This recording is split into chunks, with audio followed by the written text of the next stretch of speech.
বন্ধুসকল, বৰ্তমান সময়ৰ পৃথিৱীত বিয়পি থকা মহামাৰী দেখি আমি ভাবিছোঁ যে কলিযুগৰ একেবাৰে চৰম পৰ্যায় পাইছোঁগৈ আৰু অতি সোনকালে এই যুগৰ অন্ত পৰিব। কিন্তু আচলতে এনে নহয়। কলিৰ আয়ুস এতিয়াও আৰু বহুত বাকী। কলিযুগৰ আৰম্ভণি কেনেকৈ ঘটিছিল এই বিষয়ে প্ৰাচীন গ্ৰন্থ যেনে মহাভাৰত, মনুস্মৃতি, বিষ্ণুস্মৃতি আদিত উল্লেখ পোৱা যায়। এই গ্ৰন্থসমূহত উল্লেখ থকা অনুসৰি কলিযুগৰ আৰম্ভণি ৰাজা পৰীক্ষিতৰ এক ভুলৰ বাবে হৈছিল। আহকচোন, কি এনেকুৱা পৰীক্ষিতে ভুল কৰিছিল যাৰ পৰিণতি স্বৰূপে পৃথিৱীত কলিয়ে জন্ম ল'বলৈ সক্ষম হ'ল।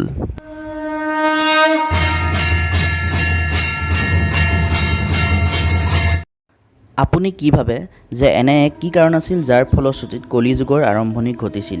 যেতিয়া মহাভাৰতৰ সমাপ্তিৰ লগতে দ্বাপৰ যুগৰো সমাপ্তিৰ ক্ষণ আৰম্ভণি ঘটিছিল, তেতিয়া ভগৱান শ্ৰীকৃষ্ণ পৃথিৱীৰ পৰা বৈকুণ্ঠ ধামলৈ প্ৰস্থান কৰিলে।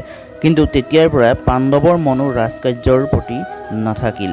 তেওঁলোকে অভিমন্যু আৰু উত্তৰাৰ পুত্ৰ পৰীক্ষিতক ৰাজভাৰ গতাই মহাপ্ৰয়াণৰ বাবে হিমালয়লৈ যাত্ৰা কৰে।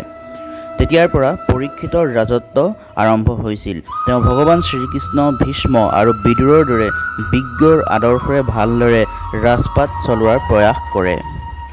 কোৱা হয় যে যেতিয়া পঞ্চপাণ্ডৱ আৰু দ্ৰৌপদী হিমালয়লৈ যাত্ৰা কৰিছিল, তেতিয়া এদিনা স্বয়ং ধৰ্মই এক বলধৰ ৰূপ ধৰি আৰু বসুমতীয়ে গাই ৰূপ ধৰি সৰস্বতী নদীৰ কাষত বহি বাৰ্তালাপ কৰি আছিল।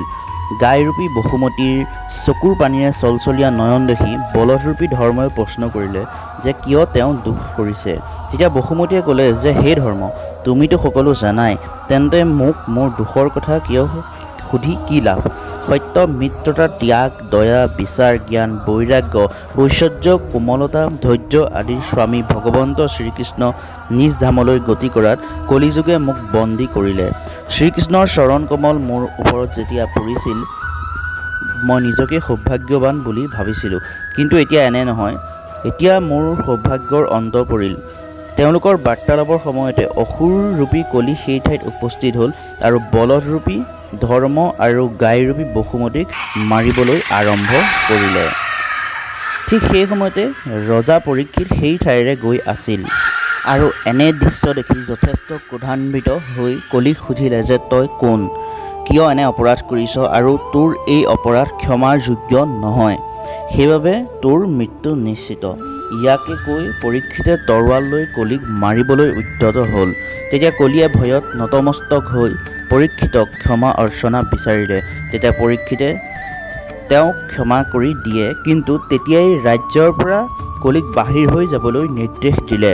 তেতিয়া কলিয়ে অত্যন্ত চতুৰতাৰে সৈতে ৰজা পৰীক্ষিতক ক'লে যে সমগ্ৰ পৃথিৱীতে আপোনাৰ ৰাজ, এনে কোনো স্থান নাই য'ত আপোনাৰ ৰাজ নাই। তেনেস্থলত মোৰ দৰে এক তুচ্ছ প্ৰাণী থাকিবলৈ পৃথিৱীত আপুনি স্থান দিয়ক। তেতিয়া ৰজা পৰীক্ষিতে যথেষ্ট ভাবি গুণি ক'লে যে অসত্য, মদ, কাম, ক্ৰোধ অৱস্থাত য'তেই থাকে এই চাৰি স্থানত তুমি থাকিব পাৰিবা। কিন্তু তেতিয়া কলিয়ে ক'লে, হে ৰাজন, এই স্থানসমূহত মোৰ অৱস্থানৰ নিমিত্তে পৰ্যাপ্ত নহয়, মোক আৰু ঠাই প্ৰদান কৰক। কলিৰ এই প্ৰাৰ্থনা পৰীক্ষিত ৰজাই বিচাৰ কৰি স্বৰ্ণৰ ৰূপত পঞ্চম স্থান প্ৰদান কৰিলে। এই স্থানসমূহ পোৱাত কলি অলপ দূৰলৈ আঁতৰি যদিও গৈছিল, কিন্তু কিছু দূৰ যোৱাৰ পাছত অদৃশ্য ৰূপত আহি ৰজা পৰীক্ষিতৰ স্বৰ্ণ মুকুটত স্থান ল'লে আৰু এইদৰেই ধৰিত্ৰীলৈ কলি যুগৰ আগমন ঘটিল। মাৰ্কেণ্ডেয় পুৰাণৰ বৰ্ণনা অনুসৰি কলিৰ শাসক ধনৱানসকলে জনতাৰ ওপৰত শাসন চলাব। শাসকে ধৰ্মৰ সলনি ভয়ৰ প্ৰচাৰ চলাব। জনগণ ভয়ত পলাই ফুৰিবলৈ বাধ্য হ'ব, ধৰ্মক উপেক্ষা কৰিব আৰু তাৰ সলনি অসত্য, লোভ, কপট বিৰাজমান হ'ব। মানুহে মানুহক বিনা কাৰণত হত্যা কৰিব। সম্ভোগেই জীৱনৰ প্ৰয়োজনীয়তা হৈ ৰ'ব। মানুহ মদিৰা আদিৰ কবললৈ আহি পৰিব। গুৰুক সন্মান কৰা প্ৰক্ৰিয়াও সমাপ্ত হৈ পৰিব। ব্ৰাহ্মণ জ্ঞানী হৈ নাথাকিব। ক্ষত্ৰিয়ৰ সাহস সমাপ্ত হৈ পৰিব। জীৱনত অনুভৱ কৰা প্ৰত্যেকটো বেয়া স্থিতিৰ বাবে এই কলিযুগ কি কাৰণৰ বাবে মানুহৰ দ্বাৰা সংগঠিত দুষ্কাৰ্যৰ বাবে জগৰীয়া কৰা হয়? ইয়াৰ কাৰণ কি? কোনো নাবালিকাৰ ওপৰত দুষ্কৰ্মৰ বাবে নিজ পুত্ৰই পিতৃ মাতৃক ঘৰৰ পৰা বাহিৰ কৰা, নে ধন প্ৰাপ্তিৰ বাবে নিজ পত্নীয়ে নিজ পতিক হত্যা কৰাৰ বাবে? বন্ধুসকল, আপোনালোকে পুৰাণ আদি ধৰ্মগ্ৰন্থত যুগ চক্ৰৰ কথা শুনিছে।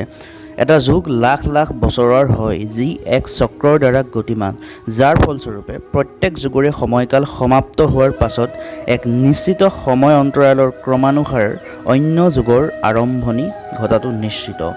লগতে এয়াও আপোনালোকক কৈছোঁ যে পৌৰাণিক মান্যতা অনুসৰি সত্যযুগ প্ৰায় 17,28,000 বৰ্ষ, ত্ৰেতা যুগ 12,96,000 বৰ্ষ, দ্বাপৰ যুগ 8,64,000 বৰ্ষ আৰু কলিযুগ 4,32,000 বৰ্ষ বুলি কোৱা হৈছে। এই চাৰি যুগৰ ভিতৰত কলি যুগেই আটাইতকৈ কম আয়ুসৰ। কলিৰ অৰ্থ হৈছে প্ৰথম কলিৰ আয়ু, দ্বিতীয় অন্ধকাৰৰ যুগ আৰু তৃতীয় কাজিয়া দ্বেষ আদি। প্ৰাচীন গ্ৰন্থসমূহত পৃথিৱীৰ সমাপ্তিক লৈ বহুতো কাহিনী আছে।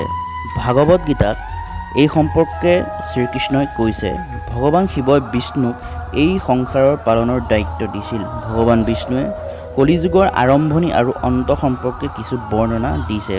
উল্লেখ অনুসৰি এই সংসাৰৰ অন্তৰ কাৰণ এগৰাকী মহিলা বুলি কৈছে।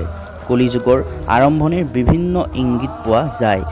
গীতাৰ বৰ্ণনা অনুসৰি যেতিয়া এগৰাকী নাৰীয়ে তেওঁৰ চুলি কাটি পেলাব, যিদিনা এজন পুত্ৰই পিতৃৰ ওপৰত হাত তুলিব, যেতিয়া চাৰিওফালে অসত্যৰ অন্ধকাৰে আৱৰি ধৰিব আৰু সত্যৰ মহত্ব নাথাকিব, যেতিয়া স্ত্ৰীয়ে নিজ গৃহত সুৰক্ষা অনুভৱ নকৰে, মানুহৰ মনৰ পৰা ভয় লুপ্ত হৈ পৰিব আৰু তেওঁলোকৰ অকাল মৃত্যু হোৱা আৰম্ভ হ'ব, জীৱৰ কষ্টদায়ক হ'ব, তেতিয়াই বুজি উঠিব লাগিব যে কালৰূপী কলি আপোনাৰ দুৱাৰ মুখত উপস্থিত।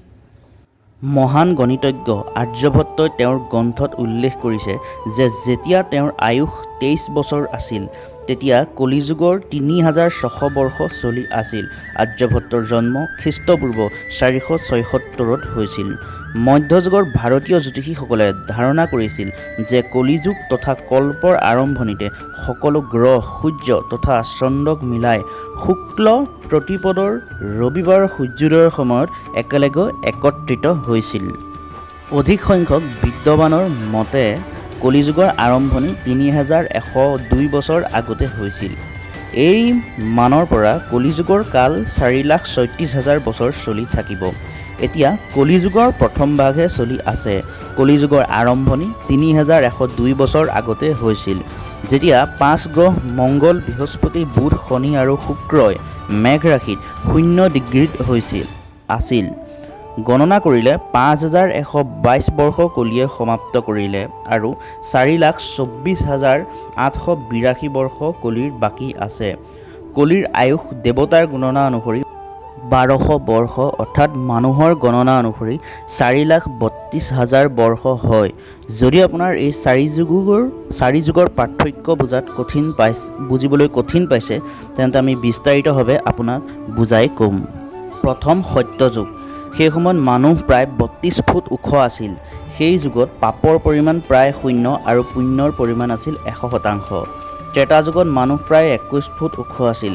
এই যুগত পাপৰ পৰিমাণ আছিল 25% আৰু পুণ্যৰ আছিল 75%। দ্বাপৰ যুগত মানুহ প্ৰায় 11 ফুট ওখ আছিল। এই যুগত পাপ আৰু পুণ্য দুয়ো 50%ই আছিল।